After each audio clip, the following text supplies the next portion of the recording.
Hello friends, welcome to day trader Telugu and good evening. Sensex 467 points gain అయి 63,385 దగ్గర close అయితే Nifty 138 points gain అయి 18,826 దగ్గర క్లోజ్ అయింది. వెరస్ బ్యాంక్ నిఫ్టీ 495 పాయింట్స్ గెయిన్ అయి 43,938 దగ్గర క్లోజ్ అయింది. ఇవాల్టి మార్కెట్ ఓపెనింగ్ నుంచి కొంత మూవ్ అయ్యి అగైన్ కొంత ఫాలో అవుతూ అరౌండ్ 2 o'clock వరకు కూడా మార్కెట్స్ లో గెయిన్స్ ఉన్నాయంటే ఉన్నాయి. ఒక బిగ్ గెయిన్స్ అయితే కాదు, కానీ 2 o'clock నుంచి మార్కెట్ వన్ డైరెక్షనల్ గా ర్యాలీ అవుతూ ఇంపార్టెంట్ లెవెల్స్ దగ్గర నుంచి స్లైట్ రెసిస్టెన్స్ ఫేస్ చేస్తే ఇవాళ ఒక బిగ్ గెయిన్స్ తో మార్కెట్ ఇవాళ క్లోజ్ అయింది. పర్టికులర్ గా నేను బ్యాంక్ నిఫ్టీ రిలేటెడ్ గా ఇది చాలా ఇంపార్టెంట్ గా చూస్తున్నాను. బికాస్ ప్రీవియస్ గా బ్యాంక్ నిఫ్టీ రిలేటెడ్ గా మీరు ఫాల్ ని గమనిస్తే, డైలీ క్యాండిల్ లో ఫాల్ ని గమనిస్తే బ్యాంక్ నిఫ్టీలో అంత పెద్ద కరెక్షన్ రీసెంట్ టైమ్స్ లో ఎప్పుడు రాలేదు. ఇన్ఫాక్ట్ 43,700 మార్క్ కూడా రీసెంట్ టైమ్స్ లో వెళ్ళింది. అది కూడా ఒక విక్ ఫామ్ చేసింది, కానీ ఇంత స్ట్రాంగ్ క్యాండిల్స్ తో మార్కెట్ వెళ్ళలేదు. సో అలాంటి ఒక ఫాల్ అంత రెడ్ క్యాండిల్ ని చూసేసరికి సడన్ గా ఎందుకు బ్యాంక్ నిఫ్టీలో ఇంతలా సెల్లింగ్ కనిపిస్తుంది అనేది ఒక క్వశ్చన్స్ అయితే అరైజ్ అయ్యాయి. బట్ అగైన్ ఇవాళ మార్కెట్ లో మోస్ట్ ఆఫ్ ద సెల్లింగ్ మొత్తాన్ని కూడా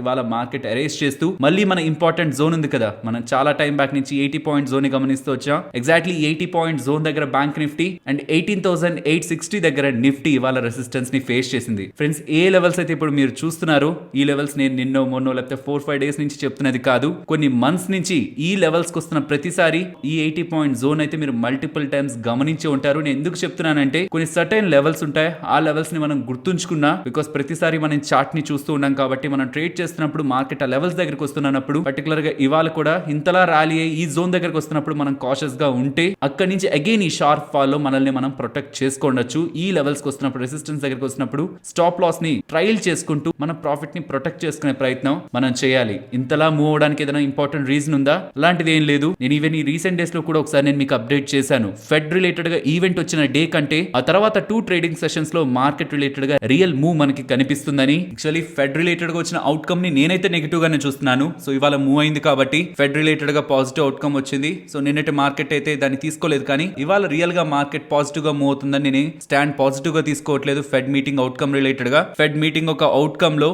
పాజ్ ఉంటుందని ఎక్స్పెక్ట్ చేశారు.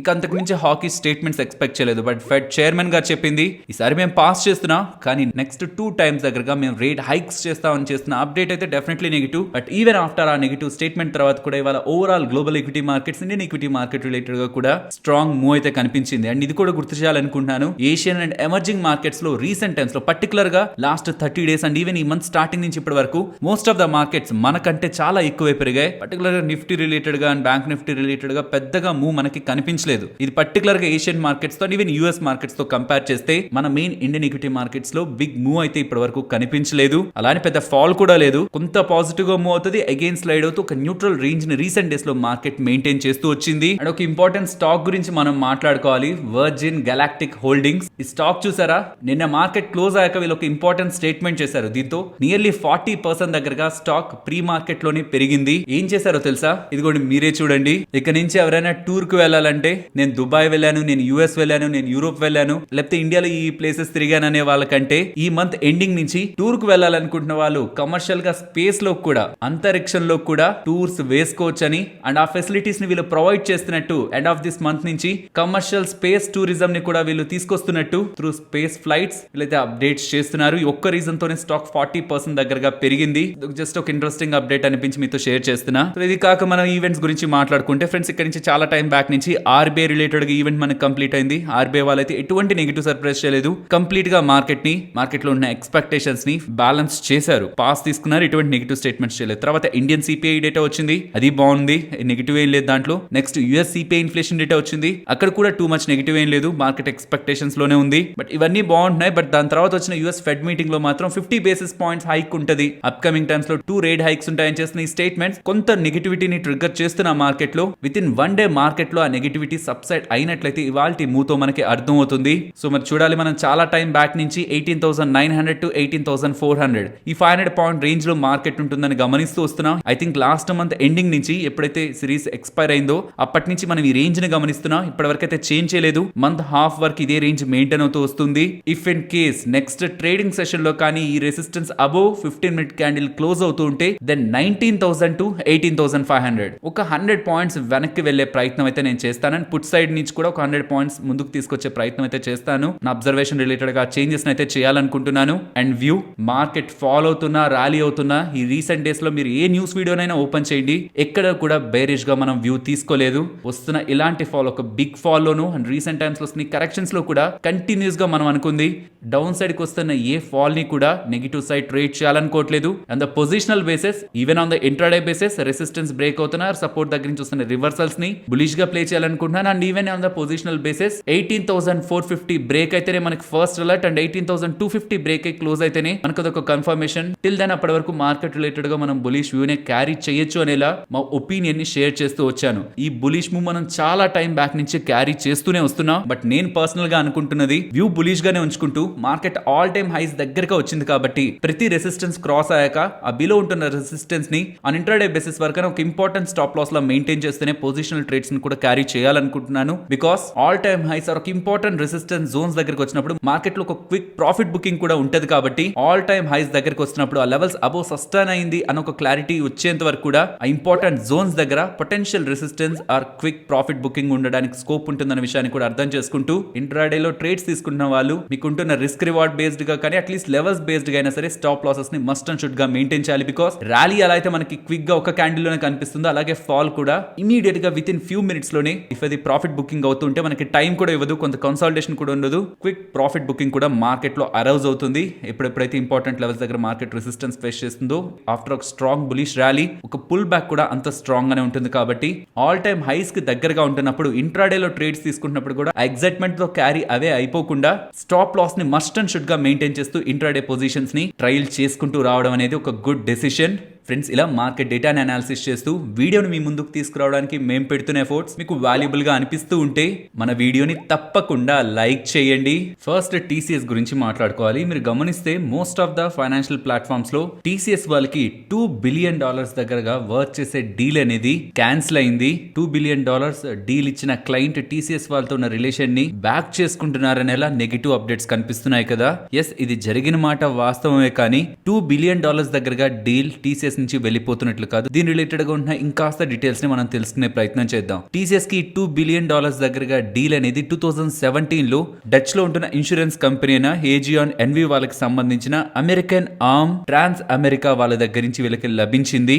ఇది 2017 లో వీళ్ళకి లభించిన డీల్ అండ్ ఈ డీల్ కారణంగా TCS వాళ్ళకి బిగ్ మార్జిన్స్ కూడా లేదు, చాలా లో మార్జిన్ డీల్ అని 2017 లో కూడా ఈ డీల్ వీళ్ళు పొందినప్పుడు మార్కెట్ పెద్దగా ఎగ్జైట్ కూడా అవ్వలేదు. 2017 లో వీళ్ళు పొందిన డీల్ అనుకుంటున్నాం. సో ఇది ఒక 10-year డీల్. సో 2017 తో చూస్తే ఇది 2027 కి ఎలా అయినా ఎండ్ అయి ఉండాలి. అండ్ ఇప్పుడు వీళ్ళు వెనక్కి వెళ్తున్నారన్నామా, ఇమీడియట్ గా వెనక్కి వెళ్ళట్లేదు, 30 months ట్రాన్సిషన్ పీరియడ్ తీసుకుంటున్నారు. సో 2017 నుంచి ఇప్పటి వరకు అండ్ ఇక్కడ నుంచి ఇంకొక 30 months పాటు వరకు కూడా TCS వాళ్ళు ఈ డీల్ పైన వర్క్ చేస్తారు. Means out of 10 years 8 years పాటు TCS వాళ్ళు ఈ డీల్ ని సర్వ్ చేసినట్లే. సో కొంత బ్యాక్ వెళ్ళి చూస్తే అవుట్ ఆఫ్ 10 years లో కేవలం 2 years మాత్రమే TCS వాళ్ళు ఈ డీల్ ని వదులుకుంటున్నట్లు. అండ్ పైగా ఇది ఒక లో మార్జిన్ డీల్. ఇది ఒక బిగ్ నెగిటివ్ అయితే TCS కి కాదు, కానీ సెంటిమెంట్ అయితే కొంత నెగిటివ్ గా టర్న్ చేస్తుంది. బికాస్ ఇక్కడ నుంచి ఫ్యూ క్వార్టర్స్ బ్యాక్ నుంచి కూడా TCS వాళ్ళ రిలేటెడ్ గా డీల్స్ వెనక్కి వెళ్తూ వచ్చాయి, కానీ TCS వాళ్ళకి ఒక పెద్ద మొత్తంలో డీల్ వెనక్కి వెళ్ళడం ఇదే మొదటిసారి. సో రీసెంట్ టైమ్స్ లో గ్లోబల్ గా ఉంటున్న IT కంపెనీస్ అన్ని అప్కమింగ్ టైమ్స్ లో డీల్స్ వెనక్కి వెళ్ళడం, డీల్ సైజ్ తగ్గడం, ఆ డీల్స్ కన్వర్ట్ అవడం అనే వాటిపై నెగిటివ్ కామెంట్స్ చేస్తున్నప్పుడు ఇండియన్ IT కంపెనీస్ కి అటువంటి ఇంపాక్ట్ ఉండదు అనేలా మార్కెట్ లో ఒక స్ట్రాంగ్ ఒపీనియన్ అయితే ఉంది. బట్ ఇంత పెద్ద డీల్ TCS వాళ్ళ చేతిలోంచి వెళ్తూ ఉండడం రెవెన్యూ పరంగా, బిజినెస్ పరంగా బిగ్ ఇంపాక్ట్ చూపించకపోతున్న సెంటిమెంట్ పరంగా ఓవరాల్ IT స్పేస్ పై లిటిల్ నెగిటివ్ ఇంపాక్ట్ అయితే తీసుకుంది. సో చూడాలి అప్కమింగ్ టైమ్స్ లో ఇంకే ఇతర డీల్స్, పెద్ద పెద్ద డీల్స్, ప్రీవియస్ గా అనౌన్స్ చేసిన డీల్స్ బ్యాక్ అవుతున్నాయని కాకుండా ఏ అప్డేట్స్ రాకపోతుంటే ఇది ఓవరాల్ సెక్టార్ సెంటిమెంట్ ని నెగిటివ్ గా టర్న్ చేయదు. But only with respect to TCS ఇది ఒక పెద్ద నెగిటివ్ అయితే కాదు. ఓవరాల్ సెక్టార్ పరంగా చూసినప్పుడు IT స్పేస్ లో ఉంటున్న వన్ ఆఫ్ ద లీడర్ నుంచి ఇంత పెద్ద డీల్ వెనక్కి వెళ్తూ ఉండడం ఓవరాల్ సెక్టార్ రిలేటెడ్ గా కొంత నెగిటివ్ థీమ్ ని ప్లే చేస్తుంది. నెక్స్ట్ గ్రావిటా గురించి మాట్లాడుకోవాలి. గ్రావిటా వాళ్ళకి గుజరాత్ లో ఉంటున్న ముంద్రా రీసైక్లింగ్ ప్లాంట్ రిలేటెడ్ గా ఇప్పుడు రీసెంట్ గా ఆన్ గోయింగ్ సైక్లోన్ జరుగుతుంది కదా గుజరాత్ ఏరియాలో, వాళ్ళ ముంద్రా ప్లాంట్ రిలేటెడ్ గా సమ్ పార్ట్స్ డ్యామేజ్ అయ్యాయని, దాని కారణంగా అక్కడ ఉంటున్న పనుల్ని కొంత టైం వరకు ఆపుతూ వెదర్ కండిషన్ సెట్ అయ్యాక అగైన్ నార్మలైజ్ చేస్తారని, అండ్ ఏదైతే డ్యామేజ్ జరిగిందో ఆ డ్యామేజ్ కి వాళ్ళకి ఇన్సూరెన్స్ ఉంది, ఆ ఇన్సూరెన్స్ కంపెనీ కూడా ఇది ఇన్ఫార్మ్ చేసినట్లు గ్రావిటా వాళ్ళు అప్డేట్ చేస్తున్నారు. నెక్స్ట్ ఇవాళ లిస్ట్ అయిన ఐక్యో లైటింగ్ గురించి మాట్లాడుకోవాలి. లైటింగ్ స్పేస్ రిలేటెడ్ గా బిజినెస్ చేస్తున్న ఈ కంపెనీ ఈ ఐపీఓ రిలేటెడ్ గా గుడ్ లిస్టింగ్ గెయిన్స్ అయితే కనిపించాయి. Issue price or IPO price 285 rupees and IPO ఇవాళ లిస్ట్ అయి ఓపెన్ అయిన price 392 rupees and high nearly 427 వరకు వెళ్తూ almost closing point of time కి 42% లిస్టింగ్ డే గెయిన్స్ తో ఈ ఐపీఓ క్లోజ్ అయింది. నెక్స్ట్ ఐటీసీ గురించి మాట్లాడుకోవాలి. నోమ్రా వాళ్ళు ఐటీసీ రిలేటెడ్ గా బై రేటింగ్ ఇస్తూ టార్గెట్ 485 అని చెప్తున్నారు. ఇలా ఇస్తూ ఉండడం బ్యాక్ వీళ్ళు ఐటీసీ మేనేజ్మెంట్ ని మీట్ అయ్యారని అండ్ అలా మీట్ అయిన తర్వాత వీళ్ళకి అర్థమవుతున్నది ఐటీసీ రిలేటెడ్ ఉన్న core business cigarette business related గా వాల్యూమ్స్ ఇక్కడ నుంచి అప్వర్డ్ ట్రాక్షన్ తో మీన్స్ ఇక్కడ నుంచి స్ట్రాంగ్ గా గ్రో అవడానికి పాసిబిలిటీ ఉందని అండ్ యావరేజ్ గా ఉంటున్న ఎఫ్ఎంసీజీ గ్రోత్ ఇండస్ట్రీ గ్రోత్ కంటే ఐటీసీ వాళ్ళు ఇంకా బెటర్ గ్రోత్ ని తీసుకురాగలరని వాళ్ళు బిలీవ్ చేస్తున్నారని అండ్ హోటల్ బిజినెస్ రిలేటెడ్ గా డీమర్జర్ రిలేటెడ్ గా మేనేజ్మెంట్ ఏదైతే ప్లాన్స్ చేస్తుందో ఆ ప్లాన్స్ ఈ డీమర్జర్ రిలేటెడ్ గా చేస్తున్న plans cost effective and talks effective ఉండేలా మేనేజ్మెంట్ ప్లాన్ చేస్తుంది. కాబట్టి వీటన్నిటిని ఐటీసీ రిలేటెడ్ గా పాజిటివ్ గా చూస్తూ స్టాక్ 485 కి వెళ్తుందనేలా నోమురా వాళ్ళు అప్డేట్స్ అయితే చేశారు. అండ్ ఫ్రెండ్స్ ఒక ఇంపార్టెంట్ స్కామ్ గురించి నేను అప్డేట్ చేయాలనుకుంటున్నాను. ఇక్కడ ఈ థీమ్ రిలేటెడ్ గా నెగిటివ్ గా ఉన్న డేటానే కాదు, మీన్స్ స్కామ్ జరిగింది మనం ఇలా చేయకూడదు స్కామ్ బారిన పడకూడదు అని చెప్పడం కాదు. ఇక్కడ 36 లక్షలు కోల్పోయిన వ్యక్తి ఆ డబ్బులు కోల్పోయింది ఇండియాలో ఉన్న వ్యక్తికి కాదు, చైనాలో ఉంటున్న ఫారెన్ లో ఉంటున్న ఇంకొక వ్యక్తికి. సో మన ఇండియాలో ఉంటున్న ఒక వ్యక్తి 36 lakhs దగ్గరగా చైనా వాళ్ళు చేసిన స్కామ్ కారణంగా నష్టపోయి దానిపై లీగల్ ఫైట్ చేస్తూ తన 36 లక్షల్ని ఫ్రమ్ చైనా తన వెనక్కి తెప్పించుకునే ప్రయత్నం చేశారు. జరిగిన కథనాల్లోకి వెళ్తే 1 year బ్యాక్ వాట్సాప్ గ్రూప్ లో ఉంటున్న వాళ్ళని నమ్మి తన క్రిప్టోలో ఇన్వెస్ట్ చేయడం 36 lakhs దగ్గరగా క్రిప్టోలో ఇన్వెస్ట్ చేయడం అండ్ అలా ఇన్వెస్ట్ చేశాక మొత్తాన్ని కూడా ఆ వాట్సాప్ గ్రూప్ లో ఉంటున్న అడ్మినిస్ట్రేటర్ ఒక ఉమెన్ కి అదంతా ట్రాన్స్ఫర్ అవుతూ ఉండేసరికి వన్స్ అలా ట్రాన్స్ఫర్ అయ్యే మొత్తం తన దగ్గర నుంచి వెళ్ళిపోయాక ఆ వాట్సాప్ గ్రూప్ ని ఆపేశారని ఎన్నిసార్లు మల్టిపుల్ టైమ్స్ అటెంప్ట్ చేస్తున్న గ్రూప్ అడ్మినిస్ట్రేటర్ ఎవరైతే ఈ మనీ మొత్తాన్ని తన దగ్గర నుంచి తీసేసుకున్నారో త్రూ క్రిప్టో కరెన్సీ వాళ్ళు రెస్పాన్స్ ఇవ్వకపోతుండేసరికి తను మోసపోయాడని అర్థం చేసుకుని సైబర్ పోలీసులు కంప్లైంట్ చేస్తూ ఉండడం అండ్ వాళ్ళు ఫర్దర్ గా వాళ్ళు చేసిన ఇన్వెస్టిగేషన్ లో అర్థమైంది ఏదైతే క్రిప్టో వ్యాలెట్ లో తన డబ్బులు యాడ్ చేయడం దాని ద్వారా వచ్చిన క్రిప్టో కరెన్సీ అండ్ ఆ క్రిప్టో కరెన్సీ వెళ్ళిన వ్యాలెట్స్ వీటన్నిటిని పరిశీలిస్తే అల్టిమేట్ గా ఇదంతా వెళ్ళింది ఒక చైనీస్ నేషనల్ కని based upon the complaint section 420 section 34 of IPC కింద ఇండియన్ పీనల్ కోడ్ కింద కేసుల్ని పెడుతూ ఆ సైబర్ సెల్ వాళ్ళు లోకల్ కోర్ట్ ని అప్రోచ్ అవుతూ అక్కడి నుంచి లీగల్ గా ప్రొసీడ్ అవుతూ ఉండేసరికి ఆ క్రిప్టో సంస్థ ఎవరైతే క్రిప్టోని వ్యాలెట్ లో హోల్డ్ చేస్తున్నారో వాళ్ళు తన అకౌంట్ కి ఎవరైతే లాస్ అయ్యాడో తన అకౌంట్ కి ఈ 36 lakhs కి విలువ చేసే క్రిప్టో కరెన్సీస్ ని రిటర్న్ చేశారని అప్డేట్స్ చేస్తున్నారు. సో ఇది ఎలాంటి స్కామ్ అయినా కానివ్వండి, ఫస్ట్ మనం లీగల్ గా ఫైట్ చేయడం స్టార్ట్ చేస్తే ఫస్ట్ అయితే మనం నష్టపోం కదా, ఆల్రెడీ మనం నష్టపోయిన డబ్బులు రావడానికి ఒక వే ఉందో లేదో మనకు అర్థమవుతుంది. సో కాబట్టి ఎప్పుడు ఏం జరుగుతున్నది ఎంత సిల్లీ థింగ్ అయినా లేకపోతే నా పేరు పోతుందో ఎవరికైనా తెలిస్తే ఎలా అనుకుంటారు, ఇలా ఏమనుకోకుండా ఒకవేళ నష్టపోయింది భారీ మొత్తం ఆరో ఒక బిగ్ అమౌంట్ మీకు అది అనుకుంటే మీలో మీరు దాన్ని దాచేసుకోకుండా సైబర్ పోలీసులకు కానీ మీ దగ్గరగా ఉంటున్న పోలీస్ స్టేషన్ కి వెళ్ళి అది కంప్లైంట్ ఇచ్చే ప్రయత్నం చేస్తే అట్లీస్ట్ మనకు ఒక ఛాన్స్ ఉంటుంది మన డబ్బుల్ని మనం మళ్ళీ తిరిగి తెచ్చుకోవడానికి. కాబట్టి ఇప్పుడు రీసెంట్ గా అప్డేట్ అయిన ఈ ఆర్టికల్ తో ఈవెన్ మనీని ఇంటర్నేషనల్ గా ఉంటున్న క్రిమినల్స్ సైబర్ ఫ్రాడ్ ద్వారా మీ దగ్గర నుంచి దోచుకుంటున్నా దాని త్రూ మన ఇండియన్ లీగల్ సిస్టమ్ మనం వెనక్కి తెచ్చుకోవడానికి వీలు అయితే ఉంది. బట్ దానికి టైం అయితే పడుతుంది. ఇక్కడైతే తను 1 year back more than 1 year back ఈ క్రిమినల్ ప్రొసీడింగ్స్ ని స్టార్ట్ చేశారు. ఇప్పుడు తన డబ్బులు త్రూ క్రిప్టో కరెన్సీ ద్వారా ఏ ఫామ్ లో అయితే తను కోల్పోయాడో ఆ ఫామ్ లో తనకు తిరిగి అయితే వచ్చింది. ఫ్రెండ్స్ ఇలా న్యూస్ అప్డేట్స్ ని అనాలిసిస్ చేస్తూ మీ ముందుకి కంటెంట్ తీసుకురావడానికి మేం పెడుతున్న ఎఫర్ట్స్ మీకు వాల్యుబుల్ గా అనిపిస్తూ ఉంటే మన వీడియోని తప్పకుండా లైక్ చేయండి. నెక్స్ట్ టీవీఎస్ మోటార్ గురించి మాట్లాడుకోవాలి. టీవీఎస్ మోటార్ వాళ్ళు వాళ్ళ అండర్ లో ఉంటున్న company Emerald Haven Realty Limited related గా ఉంటున్న టోటల్ వాటా 43.54% వాటాని సెల్ చేస్తూ 167 crores రైజ్ చేసినట్లు అప్డేట్స్ చేస్తున్నారు. సో ఈ లండన్ లో ఉంటున్న ఈ కంపెనీ కంప్లీట్ గా దాని స్టేక్ సేల్ చేస్తూ అండ్ ఆ మనీతో వీళ్ళు కోర్ బిజినెస్ రిలేటెడ్ గా ఫోకస్ చేస్తారనేలా అప్డేట్స్ చేస్తున్నారు. అండ్ బై చేసింది ఎవరో కాదు, టీవీఎస్ హోల్డింగ్ ప్రైవేట్ లిమిటెడ్ ఈ కంపెనీకి సంబంధించిన promoter group. And next Ashok Leyland గురించి మాట్లాడుకోవాలి. నిన్న అనలిస్ట్ మీట్ జరిగింది. దాంట్లో వీళ్ళు ఇంపార్టెంట్ అప్డేట్స్ అయితే చేశారు. దాంట్లో కీ టేక్ అవేస్ ని మాట్లాడుకుంటే కమర్షియల్ వెహికల్స్ రిలేటెడ్ గా రీసెంట్ టైమ్స్ లో డిమాండ్ టర్న్ అరౌండ్ అయిందో పాజిటివ్ గా అది ఫర్దర్ గా కంటిన్యూ అవుతుందని చెప్తున్నారు. And domestic market share guidance ని medium and heavy commercial vehicles related గా 32% దగ్గర మెయింటైన్ చేశారు. And light commercial vehicles related గా ఎగ్జిస్టింగ్ ఉన్న 19% ని 25% కి పెంచుకోవాలనేలా వాళ్ళ గోల్స్ ఉంటున్నట్లు అప్డేట్ చేస్తూ ఎక్స్పోర్ట్ వాల్యూమ్స్ ఇక్కడ నుంచి నెక్స్ట్ 2 to 3 years లో double అవ్వచ్చని and only vehicle space related గానే కాకుండా defence and space business related గా కూడా ఇప్పటి వరకు ఉంటున్న బిజినెస్ గ్రోత్ కంటే ఇంకా మంచి గ్రోత్ ని వీళ్ళు చూడనున్నారనేలా అప్డేట్ చేస్తూ అల్టిమేట్ గా వీళ్ళు ఇచ్చిన ఇంకొక హింట్ వీళ్ళు రిలేటెడ్ గా అండర్ లో ఉంటున్న కంపెనీ కంపెనీ హిందుస్థాన్ లీలాండ్ ఐపీఓను కూడా ఈ సెకండ్ హాఫ్ ఆఫ్ FY24 లో తీసుకొస్తారని చేస్తున్న ఈ అప్డేట్ స్టాక్ రిలేటెడ్ గా వాటి ర్యాలీకి మెయిన్ రీజన్. అండ్ ఇవాళ ఈవినింగ్ వచ్చిన ఒక ఇంట్రెస్టింగ్ ఆర్టికల్ మనీ కంట్రోల్ లో పబ్లిష్ అవుతుంది. చాట్ జీపీటీని కొన్ని best stocks Indian stock market related గా మంచి స్ట్రాంగ్ గ్రోత్ ని డెలివర్ చేయగలిగే స్టాక్స్ నేమ్స్ చెప్పు అని అడిగినప్పుడు నేను ఒక AI లాంగ్వేజ్ మోడల్ ని నేను స్టాక్ మార్కెట్ రిలేటెడ్ గా ఫైనాన్షియల్ అడ్వైస్ ఇవ్వకూడదు, మార్కెట్ ని ప్రిడిక్ట్ చేయకూడదు అనేలా స్టేట్మెంట్స్ ని చెప్తూ వచ్చిందని. బట్ ఫర్దర్ గా కొన్ని క్వశ్చన్స్ ని మార్చి అడుగుతూ ఉండేసరికి లార్జ్ క్యాప్ స్పేస్ లో ఉంటున్న Reliance industries, Tata consultancy services means TCS, HDFC bank and Infosys and Bharat Airtel names మనకి వినిపించాయి. అండ్ ప్రెసెంట్ ఉంటున్న మార్కెట్ ట్రెండ్ ని అనాలిసిస్ చేసి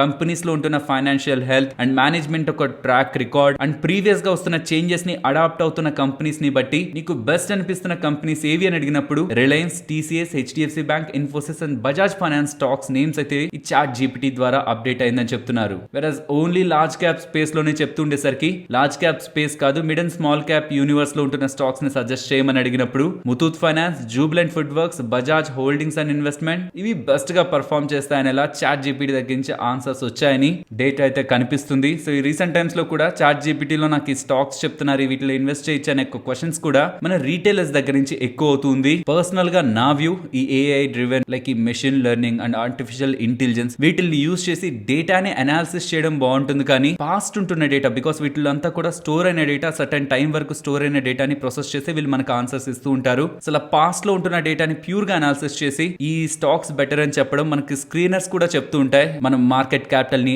ROE ని, ROCE ని, డెట్ టు ఈక్విటీ ఈ పారామీటర్స్ అన్నిటిని ఇంక్లూడ్ చేసి బెస్ట్ స్టాక్స్ అన్నప్పుడు అక్కడ కూడా మనకి లిస్ట్ వస్తుంది. కాబట్టి ఇక్కడ పాయింట్ ఏవి బెస్ట్ స్టాక్స్ అనుకోవడంలో కాదు, ఆ స్టాక్స్ మనం హోల్డ్ చేసినప్పుడు ఆ స్టాక్స్ రిలేటెడ్ గా ఫాల్ వచ్చినప్పుడు ఆ ఫాల్ బ్యాక్ ఉంటున్న రీజన్ టెంపరరీయా ఆర్ పర్మనెంట్. ఒకవేళ పర్మనెంట్ అవుతుంటే ఎగ్జిట్ కాల్ తీసుకోవడంలో ఉంటుంది, టెంపరరీ అవుతుంటే ఆ ఫాల్ అయినప్పుడు ఫర్దర్ గా యావరేజ్ చేయడంలో అండ్ హోల్డ్ చేసే కన్విక్షన్ లో ఉంటుంది. కాబట్టి స్టాక్ మార్కెట్ లో ఏవి బెస్ట్ అంటే మనలో చాలా మందికి ఆ నేమ్స్ తెలిసే ఉంటాయి. మంచి మంచి కంపెనీస్ నేమ్ చెప్పమంటే డెఫినెట్లీ మనలో ఉంటున్న చాలా మంది చెప్తారు, మంచి స్టాక్స్ నేమ్స్ చెప్తారు. బట్ పాయింట్ అంతా హోల్డింగ్ లో ఉంటుంది. పర్టికులర్ గా స్టాక్ ఫాల్ అవుతున్నప్పుడు ఎంత స్ట్రాంగ్ గా హోల్డ్ చేస్తున్నాం అన్న దానిపైనే మన future returns and wealth creation ఆధారపడి ఉంటుంది. ఇవి చాట్ జీపీటీ రిలేటెడ్ గా వస్తున్న ఆన్సర్స్. అండ్ మీరు స్టాక్ మార్కెట్ రిలేటెడ్ గా బెస్ట్ 5 స్టాక్స్ ని పిక్ చేయమంటే మీరే స్టాక్స్ ని పిక్ చేస్తారు కామెంట్ సెక్షన్ లో చెప్పండి.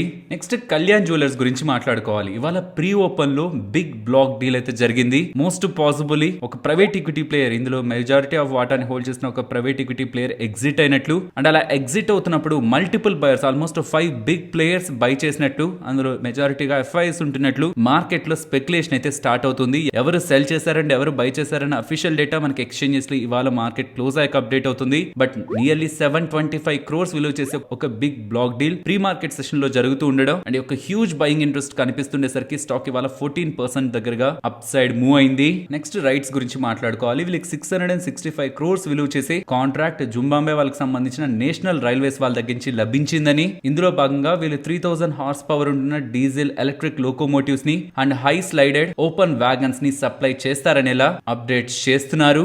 నెక్స్ట్ పరాస్ డిఫెన్స్ గురించి మాట్లాడుకోవాలి. వీళ్ళకి 53 crores విలువ చేసే ఒక ఆర్డర్ DRDO వాళ్ళ దగ్గర నుంచి లభించిందని అప్డేట్ చేస్తున్నారు. నెక్స్ట్ నిఫ్టీ అలాగే bank Nifty support and resistance. Nifty ఇక్కడ నుంచి ఫాలో అవుతుంటే 18,770 అండ్ ర్యాలీ అవుతుంటే 18,860 and above 18,940 and bank Nifty related గా 80 పాయింట్ జోన్ ని రెసిస్టెన్స్ గా గమనిస్తున్నాను. అండ్ ఫర్దర్ గా ఇక్కడ నుంచి ఫాలో అవుతుంటే ఇవాళ తీసుకుని చూసారా వస్తున్న కరెక్షన్ లో వచ్చిన ఇంపార్టెంట్ సపోర్ట్ అదే. ఇఫ్ అక్కడి నుంచి కూడా ఫాలో అవుతుంటే 43,508 అండ్ ఈ లెవెల్ ఈ జోన్ ని కానీ బ్రేక్ చేస్తే 44,273 and important zone market related గా మనం కంటిన్యూ చేస్తున్నది ఫర్దర్ గా కూడా మెయింటైన్ చేద్దాం. 18,900 to 18,400 ఈ 500 పాయింట్స్ ని ఇన్ కేస్ నేను చెప్పాను కదా ఆ లెవెల్ అబౌవ్ సస్టైన్ అయితే మార్కెట్ దెన్ ఆ వ్యూ ని స్లైట్ గా చేంజ్ చేసుకునే ప్రయత్నం చేస్తాను, కొంత 100 పాయింట్స్ మూవ్ చేసే ప్రయత్నం చేస్తాను. మరొక ఇంట్రెస్టింగ్ వీడియోతో మళ్ళీ మీ ముందుకు వస్తాను. అంతవరకు టేక్ కేర్, జై హింద్.